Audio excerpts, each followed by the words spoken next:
કૃષ્ણાય વાસુદેવાય હરે પરમાત્મને પ્રણતક્લેશનાશાય ગોવિંદાય નમો નમઃ. જય શ્રી કૃષ્ણ, જય Swaminarayan. Welcome to my vlog.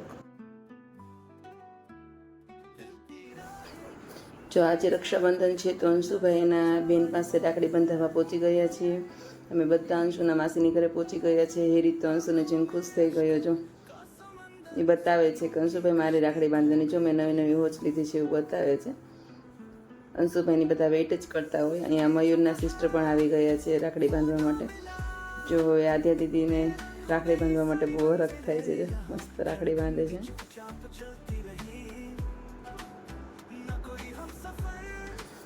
જેને બેન ન હોય ને જાજી બધી બેન હોય, પણ અમારા 3 ઘર વચ્ચે આદ્યા એક જ છે, એટલે બધા આદ્યાનું આજે બહુ માન વધી છે રાખડી બાંધવા માટે. જો એ રીતને પણ રાખડી બાંધે છે.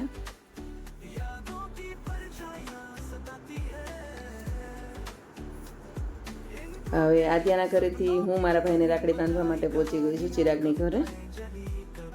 તો અહીંયા આવ્યા ને તો જો જીશાનભાઈ અને દાદા બંને ગેમ રમતા હતા. જો એમને મજા આવે છે દાદા સાથે રમવાની. એટલો ડાયો છે ને એને કંઈક ને કંઈક બસ રમવા જોઈએ, બીજું કંઈ માથાકૂટ ન જોઈએ. રમવાવાળું કોઈક સાદમાં હોય એટલે મજા આવે. જો અહીંયા રક્ષાબંધનની ફૂલ તૈયારી ચાલુ કરી દીધી છે. થાળી તૈયાર જ છે. અને હવે હું પણ ચિરાગને ને જલ્પાને બંનેને રાખડી બાંધું છું.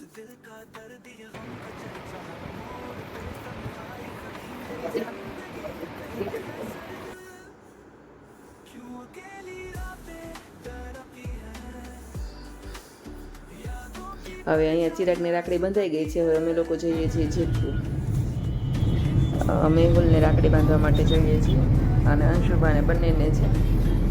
અને ત્યાંથી જો ટાઈમ બચશે તો અમે લોકો કાગવડ પણ જવાના છીએ. અત્યારમાં જઈ રહ્યા છીએ જેતપુર રાખડી બાંધવા માટે. અમારા પપ્પા ડ્રાઇવિંગ કરે છે, મારી મમ્મી પાસે બેઠી છે અને અહીંયા સરસ મજાનો રોડ છે. હવે અમે આવી ગયા છીએ જેતપુર. ફુવા પણ રસ્તામાં અમને મળી ગયા. એ બધે ઘરમાં તપાસ કરીએ. દીદીને ભાઈ બંને સીધ ગયા. બધી જગ્યાએ જોયું. એમ સરપ્રાઈઝ આપવા માટે સંતાઈ ગયા છે. બગાસા આવવા માંડ્યા છે ત્યારે ભાઈ ને દીદી બે શોપિંગ કરવા ગયા હતા તો આવ્યા. હવે જો ભાઈ કે આજે મમ્મા ચોકલેટ નથી લેવી, રક્ષાબંધનની કેક લેવી છે. પેંડા ને એવું બધું બહુ ખાતા હોય તો કંઈ વાંધો નહીં, તો એવું કરી. જો અત્યારે પર્વભાઈને ફોરમ દીદી રાખડી બાંધે છે. મસ્તી તો ચાલુ જ હોય બધાની. જો આ બે રાખડી બાંધતા બાંધતા ખબર નહીં શું કોમેડી કરી કે ખબર ન પડી. હવે દીદી બાંધે છે મેહુલે રાખડી.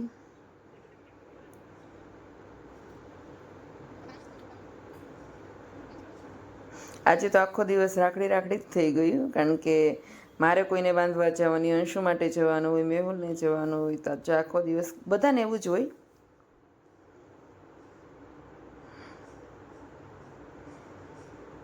જો હવે મને રાખડી બાંધે છે.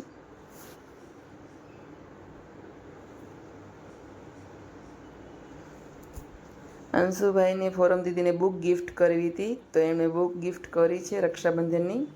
હવે ત્રણેય કેક કટિંગ કરે છે. છોકરાને કેવું હોય, પેંડા કરતાં વધારે કેક ભાવતી હોય. તો અંશુ કે મમ્મા મારે પેંડા નથી લઈ જવા, કેક લઈ જઈશ. તો કંઈ વાંધો નહીં, અંશુભાઈ કે એમ જ કરવાનું હોય. હવે આ બધું પૂરું થઈ ગયું છે અને અમે જમવા બેસી ગયા છીએ. અમારે જમવામાં તળેલું કંઈ ખાવું જ નહોતું, એટલે દીદીએ જો રસ ને ખમણ ને શાક ને એવું બધું બનાવ્યું છે. તો અમે બધા સાથે જમવા બેસી ગયા છીએ. અને બસ 4-5 વાગ્યા તો ઘરે જ થઈ ગયા. પછી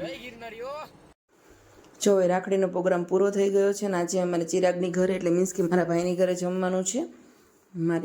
અમે બંને બહેનો, ફોઈ ને બધા. તો થોડું વહેલું જવાનું છે એટલે અમે લોકો જુનાગઢ જવા નીકળી ગયા છીએ અને ઘરે પણ પહોંચી ગયા. અને હવે ઢોસાનો પ્રોગ્રામ જમણવાર ચાલુ કરી દેવું પડે, કારણ કે ઢોસામાં બહુ વાર લાગે. એક બેને જમવા બેસવું પડે તો. અને અમે બહુ બધા લોકો થઈ ગયા હતા એટલે 7:30 વાગ્યામાં શરૂ કરી દીધું હતું જમવા માટે. પહેલાં બાળકોને બેસાડી દીધા હતા. હવે જો દાદાને અમુક લોકો જમવા બેસી ગયા છે અને અહીંયા ઢોસાનું કામ શરૂ થઈ ગયું છે.